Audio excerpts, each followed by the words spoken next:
بسم الله الرحمن الرحيم. ست طيبة هي وجوزها على قد حالهم، مستواهم المادي مش قوي. كانوا مسافرين من القاهرة لإسكندرية، رايحين لأهلها في إسكندرية عشان ظروف معينة، وحصلت مفاجأة جميلة جدا جدا جدا. إيه هي المفاجأة وإيه هي الظروف؟ ده اللي هنعرفه من قصتنا النهاردة. أهلا بيكم. القصة واقعية زي ما قلت لكم. الست دي زي ما قلت ست هي وجوزها مستواهم المادي ضعيف على قد حالهم، كانت رايحة لأهلها في اسكندرية. المهم بطل القصة بقى بتاعتنا اسمه خالد. خالد ده كان عنده والدته ست طيبة، ست كبيرة طيبة قريبة من ربنا، طبعا الستات الكبيرة دول بركة في البيت. وليه مراته وعندها بنت عندها حوالي 4 شهور. وليه ابن عمه قريب منه كده وبيودوا بعض وبيبقوا زملاء وأصدقاء مع بعض زي الإخوات.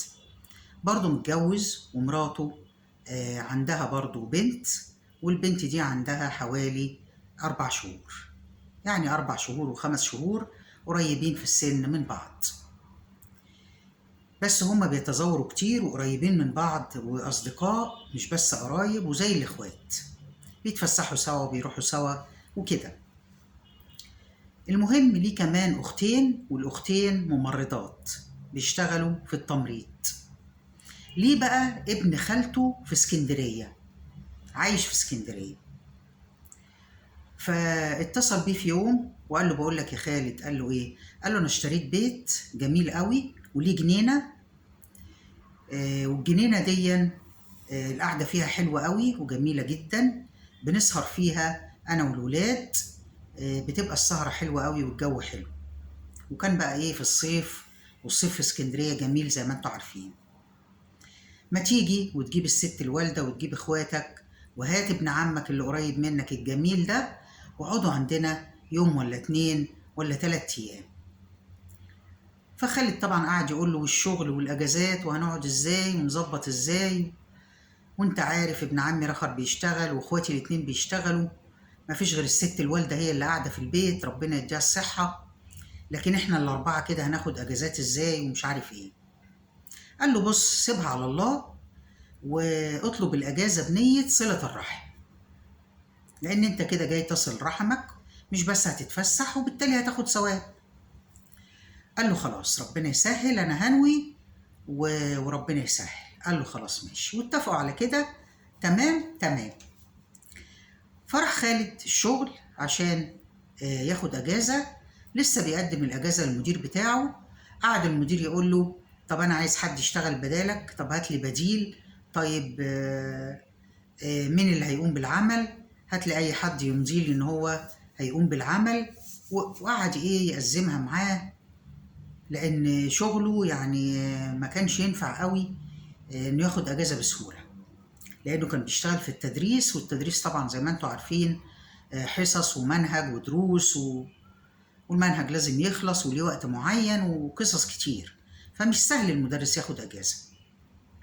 فلسه بيتكلم مع مدير المدرسة، راح الراجل ايه واحد زميله جاي حبيبه قوي، قال له خلاص يا خالد انا همضي وايه وهدخل الحصص بدالك وهقوم بالشغل بدالك. تمام تمام. راح فرح طبعا واتبسط، وراح بعد ما زميله ده مضاله وراح المدير ماضي وخد الايه الاجازه.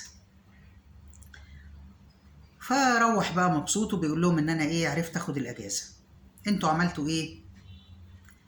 بيكلم ابن عمه، قال له بالعكس انا رحت اخد الاجازه الحمد لله خدتها بسهوله، لان هو كان شغال بقى في مصلحه الضرايب. مصلحه الضرايب فيه موظفين الحمد لله مفيش مشكله ولا ازمه، فالمدير وافق له ايه بسهوله. فابن عمه قال له انا خدت الاجازه خلاص الحمد لله مفيش اي مشكله. طيب واخواته الاثنين الممرضات في المستشفى ما كانش عندهم نبطشيه بالليل ولا حاجه، وبالتالي بالنهار في عدد من الممرضات كافي، فراحوا واخدين الاجازه هم كمان بسهوله ويسر، وربنا فعلا يسرها، لان هو راح بنيه ايه صله الرحم. انما الاعمال بالنيات ولكل امرئ ما نوى. ما دام الواحد نوى خير لله ربنا بيسر له الامور. وزي ما احنا عارفين الحكمة الجميلة اللي بتقول: ما أراده الله يسره، وما لم يرده عسره. ما أراده الله يسره، وما لم يرده عسره. يعني الحاجة اللي ربنا عايزها سبحانه وتعالى بيسرها، واللي مش عايزها ومش رايد بيها بتتعثر وبتقف. المهم ربنا يسر لهم الحال، وخدوا كلهم الأجازات، وراحوا قايلين لمامتهم الحاجة بقى: احنا عايزين نرتب الشنط ونرتب حاجتنا ونسافر. راحوا بدأوا يجيبوا الشنط اللي عندهم، ومراته راحت عاملة شنطة فيها هدومها وهدوم بنتها وحفاضات وأكل ولوازم المشوار والقعاد عند ابن خالته. ومامتها برضو مامة خالد قصدي حضرت الحاجة والحاجات اللي هيحتاجوها، وابن عمه ومراته حضروا الشنطة بتاعتهم. المهم كل واحد حضر اللي يلزمه، ومن ضمن طبعا الحاجات دي هدوم للبيبيهات وحفاضات وحاجات زي كده. خدوا بالكم من هدوم للبيبيهات وحفاضات دي لأن هنحتاجها بعدين.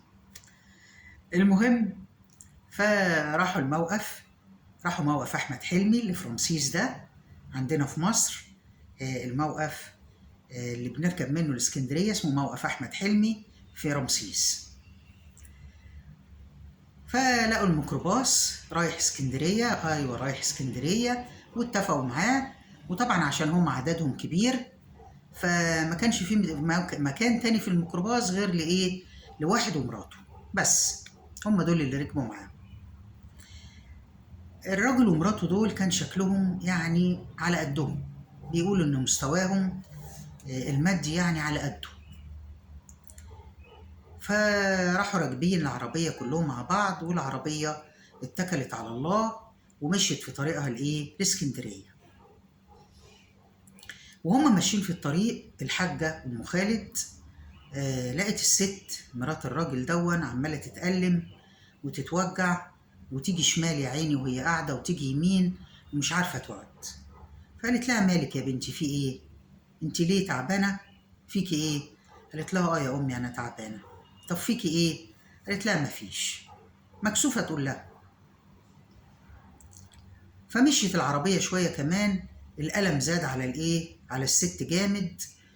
والحاجة أم خالد لحظتها قالت لها: مالك يا بنتي، مالك، ما تقولي لي في ايه يمكن أقدر أساعدك. قالت لها: بصراحة يا أمي أنا على وشك الولادة. طب ايه اللي صفرك دلوقتي وانت على وشك الولادة؟ قالت لها: عايزة أسافر لأهلي في اسكندرية عشان أولد عندهم. قالت لها: عايزة تبقي جنب والدتك وكده؟ قالت لها: بالظبط كده.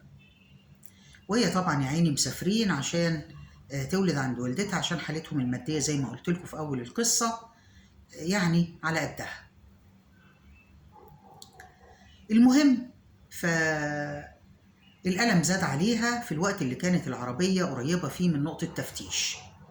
فوقفت العربية عشان نقطة التفتيش، ونزل السواق من العربية وراحت الست اتألمت جامد. فراحت الحاجة قالت لها: يا بنتي انت خلاص هتولدي ولا ايه؟ قالت لها: تقريبا كده يا أمي، أنا مش قادرة استحمل ووجع الولادة زاد جدا. راحت الأم الحاجة دي طلبت من ولادها الصبيان وزوج الست ان هم ينزلوا من العربية. قالت لهم: انزلوا من العربية دلوقتي. وقالت للسواق: معلش بعد ما تخلص التفتيش اركن على جنب شوية بالعربية. راح ركن فعلا زي ما قالت له على جنب، وبتبص كده لقت سوبر ماركت كبير بعيد عن نقطة التفتيش يعني بشوية، بس يقدر حد يمشي لحد عنده. راحت منادية لابنها وقالت له: يا خالد، شايف السوبر ماركت اللي هناك ده؟ قال لها: يا أمي. قالت له: روح هات منه موس وكم علبة مناديل. ليه؟ قالت له: روح بس اسمع الكلام. راح وسمع كلام والدته وجاب موس وكم علبة مناديل. وراحت طلبت بقى من الشباب، من ابنها وابن عمه وزوج الست والسواق، قالت لهم: كل اللي معاه جاكيت أو شال أو كوفية يحطها حوالين الإزاز ده يدارينا جوه العربية، ربنا يسترنا استروه. راحوا حاطين وسمعوا الكلام وداروا الإزاز بتاع شبابيك العربية كله، وبقت العربية عاملة زي غرفة العمليات متقفلة تمام التمام. قالت لها: نامي بقى كده ريحي، وفردت لها الكرسي وخليتها نامت. قالت لها: ده انت فعلا بتولدي، علامات الولادة كلها بقى اللي كلنا عارفينها. فلقت الست بتولد.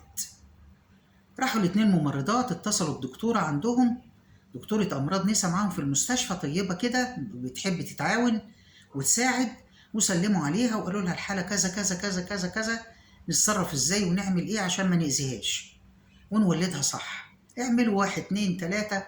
وفضلت معاهم على التليفون، وربنا يسرها سبحان الله، وقف لها ولاد الحلال، وراحت ايه ولدت أول عيل. ايه ده، هو في تاني؟ دلوقتي هنعرف.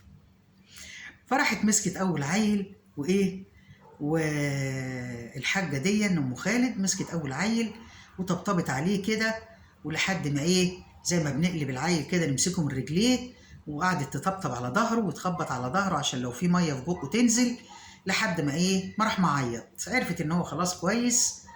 راحت مدياه لمرات ابنها، لمرات خالد، وقالت لها خدي بقى لبسيه ونضفيه واعملي لبسيه حفاضة وظبطيه، اديكي معاكي هدوم بنتك لبسيه منها وطبطبي عليه كده وحاولي ترضعيه كمان. سبحان الله، لما بيوقف لحد ولاد الحلال بيسر له كل شيء. راحت واخداه في حضنها ومنضفاه وملبساه وحفاضه، وفي الاخر راحت مداريه نفسها كده بطرحتها وخمارها، وراحت ايه مرضعاه. الحاجه بقى بتمد ايدها كده وتطبطب على بطن الست اللي ولدت ديا، قالت لها ايه ده يا بنتي، ده انت شكلك فيه طفل تاني. قالت لها تقريبا يا امي لاني لسه بتألم ولسه في حاجه جوه. راحت مناديه ابنها خالد من طرف الشباك كده عشان ما يشوفهمش، وقالت له روح يا خالد هات لي ايه، هات لي موس وشويه ايه مناديل كمان، كام علبه مناديل. راح جاب لها موس وكام علبه مناديل، وراحت هوب هوب هوب ربنا يسرها، وراحت ايه مولده الولد التاني. ولدين، ولدين، بسم الله ما شاء الله. وراحت مدياه لمين؟ لمرات ابن عم خالد عشان تعمل معاه زي ما عملت مرات ابنها، نظفته ولبسته من هدوم بنتها وظبطته وحفاضه، وراحت واخداه في حضنها ومرضعه. سبحان الله، يعني ربنا يسر لها الحال ورزقها بتوأم، وولدت بالسلامه، وولادها لبسوا ورضعوا واخر تمام. اللهم لك الحمد والشكر يا رب. الست طبعا بقت مش مصدقه نفسها من اللي حصل، وبقت عماله تحمد ربنا وتشكره، ومبسوطه جدا، وتشكر الحاجه ديا وتبوس ايدها، والحاجه تقول لها يا بنتي اشكري ربنا واحمدي ربنا، هو ربنا سبحانه وتعالى، انت بنت حلال، عشان كده ربنا وجدنا ليكي ويسر لك امورك ورزقك بالجنين بتاعك وكله تمام. وبدل الولد 2. زوجها طبعا بره يسمع صوت المولود يتنطط وفرحان ويحمد ربنا ويشكره، وقعد يحمد ربنا ويشكره وفرحان ومبسوط، لدرجة عينيه رغرغت من كتر الايه ودمعت من كتر الفرحة. فرحت مقعداها الحاجة، راحت مقعداها وندها لابنها وابن عمه وزوج الست ديا والسواق، وقالت لهم يلا عشان نوصل بالسلامة اسكندرية. كانوا هما خلاص قربوا على اسكندرية، فطلع السواق بيهم، وهم ماشيين في الطريق راح الزوج متصل بأهل مراته وقال لهم احنا خلاص جايين في الطريق وليكوا عندنا مفاجأة كبيرة جميلة. ايه هي المفاجأة؟ قال لهم لما اجي، ما انا لو قلت لكم مش تبقى مفاجأة. فرحت العربية وصلت بالسلامة اسكندرية. أول ما نزلوا من الموقف لقوا أهلها كلهم مستنيين، لأنهم عارفين طبعا إن هي حامل وهتولد وكده وعلى وشك ولادة، فكلهم مستنيينها فين؟ في الموقف. راحت الست الحاجة مسلمة عليهم، أم خالد مسلمة عليهم ومباركة لهم على ولادة بنتهم، وهم لما عرفوا بقى إنها ولدت قعدوا يشكروها ويسلموا عليها ويدعوا لها، وعرضوا عليها فلوس طبعا. قالت لهم لا طبعا أنا عملت ده لوجه الله، ربنا سخرنا لبنتكم عشان هي بنت حلال وطيبة، واضح إن بينها وبين ربنا كل خير.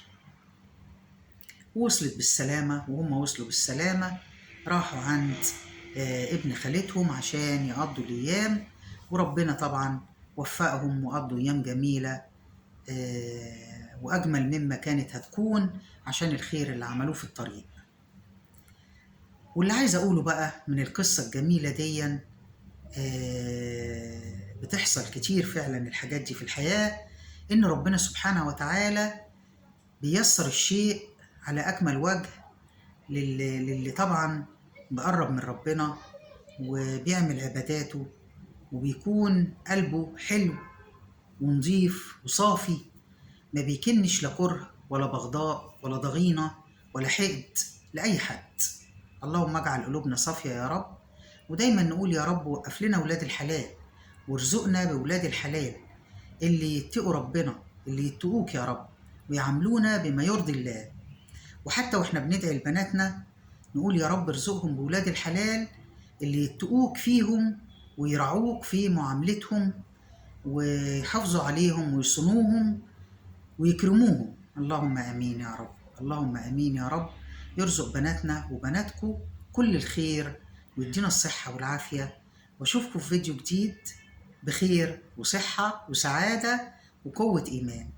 طبعا لو القصة عجبتنا نعمل لايك للفيديو ونعمل اشتراك في القناة لو أول مرة تشوفوني، وفعلوا الجرس على الكل عشان كل ما نعمل قصة جديدة يوصلكوا إشعار بالقصة اللي احنا عملناها.